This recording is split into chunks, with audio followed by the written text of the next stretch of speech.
저금리를 이기는 ETF 시간입니다. 자, 오늘도 하나금융투자 김수환 대리 나왔습니다. 안녕하세요. 네, 안녕하십니까. 네. 자, 먼저 이 글로벌 시장이 12월 들어서면서 상당히 이슈들이 많죠. 네. 네. 먼저 위안화에 그 3대 통화에 이제 기축통화에 들어갔다는 점, 국제화가 네. 이제는 추진이 되고 있는 그 상황이고요. 그렇죠. 거기다가 이제 이번 주에는 22 통화정책회의나 오펙 총회도 있고 지금 파리에서는 기후협약 회의가 또 진행이 되고 있는 그 상황이기도 하고요. 여러 가지 이슈들이 있는데 이 글로벌 시장 동향부터 좀 한번 살펴볼까요? 네, 일단 중국과 미국을 좀 나눠서 좀 말씀을 드리자면요. 먼저 중국부터 말씀을 드릴 텐데 이번 주에 큰 이슈라고 할 만한 사건이 하나 있었죠. 이제 SDR 중국 위안화가 편입이 됐는데 IMF 쪽에 이게 사실 상징적인 의미지 이게 편입됐다고 해서 중국 경제가 갑자기 엄청나게 좋아질 거다 이렇게 수치적으로 달라지는 건 사실은 없습니다. 다만 기존까지의 중국 정부에 대한 발표와 중국 정부가 하는 그런 수치들이 어느 정도 일관성 있게 신뢰를 가질 수 있느냐에 대한 그런 국제사회에서의 그런 신뢰도의 의문이 꽤 있었는데 이번에 IMF, SDR의 그런 기축통화의 3대 기축통화의 하나로 들어가게 됨으로써 뭔가 중국 정부와 위안화 그리고 이런 중국 경제에 대한 그런 신뢰감들이 투자자들이 좀 더 투자할 수 있게끔 그런 여건으로 그런 상징적인 효과를 조금 나타낼 수 있을 것 같고요. 지난주 금요일 날 중국 증시가 크게 급락하는 모습을 보이기도 했지만 이번 주 이런 일련의 이런 그런 이벤트들로 해서 어느 정도 또 다시 안정화된 흐름을 조금 흘러가는 그런 기류를 좀 나타내고 있습니다. 그래서 지금 특별하게 악재가 크게 나오지 않는 한 중국 그런 경기나 아니면 중국 증시나 중장기적으로 계속 우상향할 수 있을 거라는 그렇게 개인적으로 판단을 하고 있고요. 중국을 비롯해서 이제 미국 같은 경우에도 12월에 조금 굉장히 이슈가 굉장히 좀 많이 있습니다. 가장 중요한 건 12월 17일 날 금리 인상 발표 예정이 되어 있고요. 그 다음에 이번 주만 당장 따져보더라도 목요일 날 자넷 옐런 의장의 그런 발표가 예정되어 있고, 그 다음 ECB에서 추가적으로 유로존의 양적 완화를 실시할 것인지 말 것인지에 대한 그런 부분들도 결정이 조금 나올 예정인데, 만약 ECB에서 추가적으로 양적 완화를 다시 한번 한다라고 이런 결정이 나올 경우에는 달러가 유로화 대비 다시 강세로 다시 나타날 수 있기 때문에 이런 달러화 강세는 미국 증시에 단기적으로 좀 악재로 작용할 수 있는 그런 부분들이 있으니까 이런 부분을 참고하셔야 될 것 같고, 달러가 강세가 나오게 된다면 대부분의 상품 선물들은 다시 약세로 나올 수 있기 때문에 그런 부분들 조금 연관돼서 투자의 판단을 하시면 좀 좋을 것 같습니다. 네, 간밤에 달러 인덱스가 이제 100 이하로 네. 내려앉기는 했죠. 일단 지표가 워낙 안 좋았기 때문에. 하지만 네. 달러 강세의 모습은 추세적으로 이어질 것이라는 그 분석들이 좀 많이 나오고 있는 것 같고, 금값도 연일도 금리 인상 가능성 불거지면서 하락세가 계속 내려앉고 있는 그 모습이 나타나고 있고, 유가가 간밤에 좀 혼조권이긴 했지만 여전히 40달러대 초반에서의 그렇죠. 움직임이 나타나고 있습니다. 상품 시장의 동향도 한번 짚어볼까요? 일단 개인 고객들이 가장 관심을 많이 가지고 있고 가장 거래를 많이 하고 있는 게 이제 원유 관련된 선물인데요. 원유 관련된 선물도 비롯해서 ETF도 원유 관련한 상품들이 굉장히 많은데, 원유 같은 경우에도 이번 주 금요일 날 굉장히 큰 이슈를 하나 가지고 있습니다. 오펙에서 오펙 회의가 지금 이번 주 금요일 날 예정되어 있는데요. 오펙 회의에서 이렇게 원유 매수자 입장으로서는 만약에 감산을 하겠다라는 그런 발표가 나올 경우에는 원유 시장이 엄청나게 큰 호재로 작용할 수 있겠지만, 현재 지금까지 나타난 분위기상으로는 그런 감산을 결정하는 그런 분위기보다는 현재 그런 생산량을 유지하는 쪽으로 다시 한번 그런 결과가 좀 나올 것 같다라는 전문가들의 의견이 계속 나오고 있습니다. 오펙에서 지금 중시하는 건 당장의 원유 가격이 상승해서 마진율이 높아지는 것보다는 미국에서의 셰일 오일이나 기타 비산유국들에서 산출되는 그런 오일들에 대한 그런 시장 점유율을 뺏기지 않기 위해서 현재 저유가 정책을 지속함으로써 아무래도 그런 원가 마진율을 좀 떨어뜨려서 그런 산업들을 약간 침체시키려는 그런 의도가 아직은 더 남아있다라고 보고 있고요. 한 가지 조금 긍정적으로 생각할 수 있는 거는 이란 쪽에서 이제 원유 수출이 좀 가능해졌기 때문에 오펙 주요 회원국들에게 좀 산유량을 조금 줄여달라, 자기들도 조금 어느 정도 산유량을 조금 수출을 하겠다 이런 식으로 해서 원유 오펙 회원국들에게 산유량을 조금 감축시킬 수 있는 그런 메시지를 조금 강하게 낸다고 하는데, 이런 부분들도 반대로 생각해 보면 이란이 그렇게 감축되는 그 양만큼 자신들이 더 시장에다가 수출을 하려는 그런 의도를 갖고 있기 때문에 전반적으로 이번 주 금요일에 발표되는 거는 단기적으로 원유가 다시 한번 조금 더 하락할 수 있는 그런 개연성을 좀 남기지 않을까라고 판단을 하고 있고요. 두 번째로 천연가스에 대해 말씀을 드리면, 천연가스 같은 경우에는 제가 계속해서 말씀드리지만 올해 겨울이 그 엘니뇨가 뭐 사상 세 번째로 가장 강력한 엘니뇨가 지금 예정되어 있기 때문에 우리나라 날씨만 봐도 지금 12월 달에 진입했는데도 지금 비가 굉장히 많이 오고 있잖아요.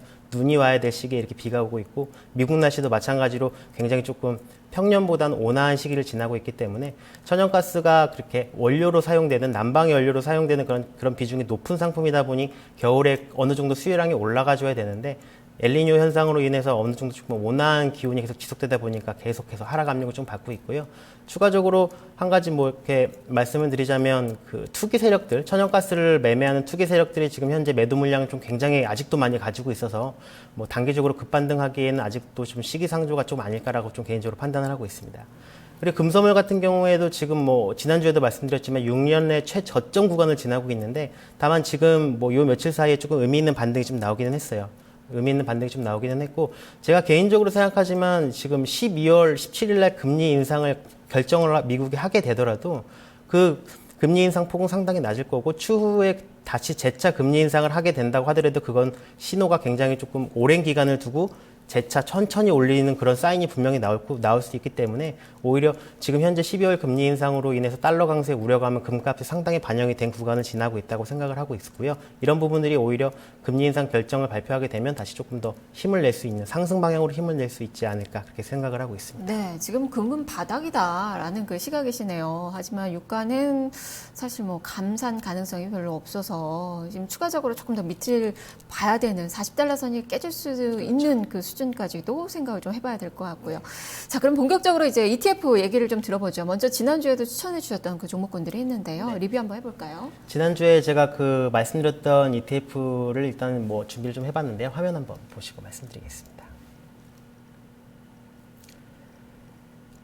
일단은 지난주에 제가 구리 선물을 먼저 좀 말씀을 드렸었는데요. 구리 선물 같은 경우에는 제가 일단은 11월 24일 날 방송을 했었어요. 11월 24일 날 방송을 했어서 구리 선물을 보시면은 그날 제가 말씀드린 당일날은 다 이제 제가 추천드렸던 VXX라는 상품도 그렇고 구리 선물도 그렇고 다 상승을 좀 했었습니다.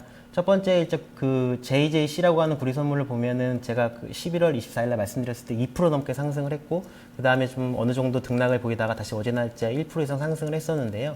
구리 선물 같은 경우가 대표적으로 이제 달러 강세 때문에 조금 많이 하락 압력을 받았던 상품이고 하지만 중국 경기가 지금 뭐 SDR 편입건도 그렇고 중장기적으로 우상향할 수 있다라고 생각이 되면 중국 경기는 앞으로 조금 더 탄탄할 것이고 그럼 그 구리를 가장 많이 소모를 하는 국가가 전 세계에서 중국이 최고이기 때문에 중국 경기가 살아나면 구리 선물은 다시 한번 더 크게 반등할 수 있어서 제가 추천드렸던 거고 어느 정도 수익률이 좀 나왔습니다.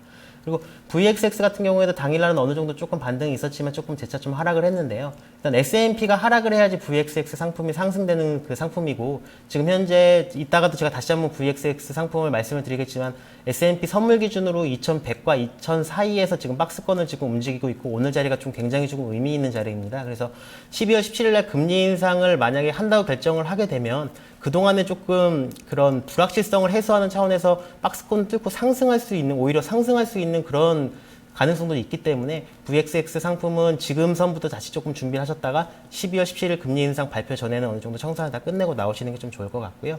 지난주에 말씀드렸던 상품은 이 정도로 한번 짚고 넘어가는 걸로 좀 하는 게 좋을 것 같습니다. 네.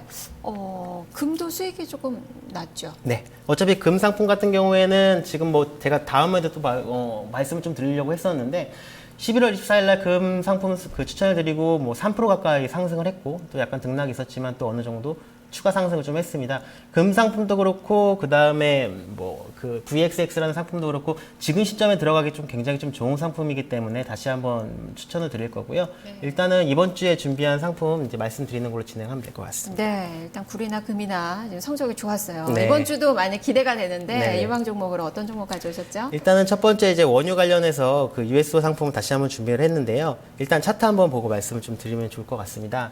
일단 그 현재 선물 기준으로 크루드오일 선물 기준으로는 한 41불 중반선 정도 나와 있습니다. 근데 제가 처음에도 말씀을 드렸지만 그 이번 주 금요일 날짜에 그 오펙 회의가 있는데 오펙 회의에서는 지금 예상되는 바처럼 그렇게 뭐 특별하게 감산을 한다라고 그렇게 확 튀어나오는 이슈가 없이 그냥 현재 가능성대로 진행이 된다면 현재 산유량을 유지한다라고 말을 할 것 같고, 만약 그렇게 된다면 금요일 정도에 아마 좀 저가가 나오지 않을까. 그리고 그런 발표가 나왔을 경우에는 어느 정도 투매는 다 나왔기 때문에 다시 한번 반등할 수 있는 그런 개연성이 있을 것 같고요. 그래서 현재 수준부터 조금씩 매수를 해서 어차피 US로는 상품이 원유 한 배짜리 레버리지 상품이기 때문에 중장기적으로 가져가셔도 충분히 가능성이 있는 상품이라서 현재 가격부터 조금씩 뭐 오늘 이제 수요일이니까 수, 목, 금 이렇게 나눠서 조금씩 매수를 하시고요. 금요일에 어느 정도 저가가 좀 나오거나 반등 구간이 나오면 그때부터 이제 수익 실현 준비를 좀 하시면 될 것 같습니다. 네. 그리고 또 다른 유망 ETF 하나만 더 볼까요? 하나만 더 볼까요? 그러면 VXX 상품을 보는 게 좋을 것 같아요. 그게 조금 더 지금 의미 있는 자리인 것 같은데 일단 차트 보고 말씀드리겠습니다. S&P가 하락을 해야지 VXX라는 시장 공포지수가 상승을 하는 그런 구조를 가지고 있습니다. 제가 뭐 S&P 같은 경우에는 선물 기준으로 2100선에서 2000선 사이의 박스권 움직임이 계속 좀 지속될 거라고 말씀드렸는데 어제 종가가 딱 그 선물 기준으로 2100선에서 딱 멈췄어요. 상승을 좀 하긴 했지만. 그래서 여기서 재차 상승할 가능성도 물론 있지만 12월 17일 날 금리 인상을 한다 혹은 다시 한번 내년으로 미룬다. 이렇게 정확한 시장 메시지가 없는 현재의 날짜 상태에서는 다시 한번 어느 정도 매도 물량이 나올 가능성이 있습니다. 그래서 지금 현재 상태로 들어가시기는 조금 애매하다고 하시면 이따가 미국장이 시작돼서 그 선물 기준으로 2100선이 좀 무너지는 한 2095, 90선까지 오시면 다시 한번 투매 물량이 좀 나와서 다시 박스권 행보로 좀 보일 수 있기 때문에 지금 선에서 좀 들어가는 건 괜찮을 것 같고요. 지금 들어갔다가 좀 손절하신다고 하시면 한 선물 기준으로 한 2030에서 40포인트가량 그 박스권 상단을 좀 뚫고 많이 올라간다 싶으면 그때 청산을 했다가 재차 좀 노려볼 수도 있기 때문에 이런 식으로 박스권에 움직일 때 VXX 상품 약간 공격적으로 투자하시길 좋아하시는 분이라면 투자하시기 좀 괜찮은 상품이라고 생각합니다. 네. 지난주에 이어서 VXX 잘 봐야 되겠네요. 말씀 잘 들었습니다. 네, 고맙습니다.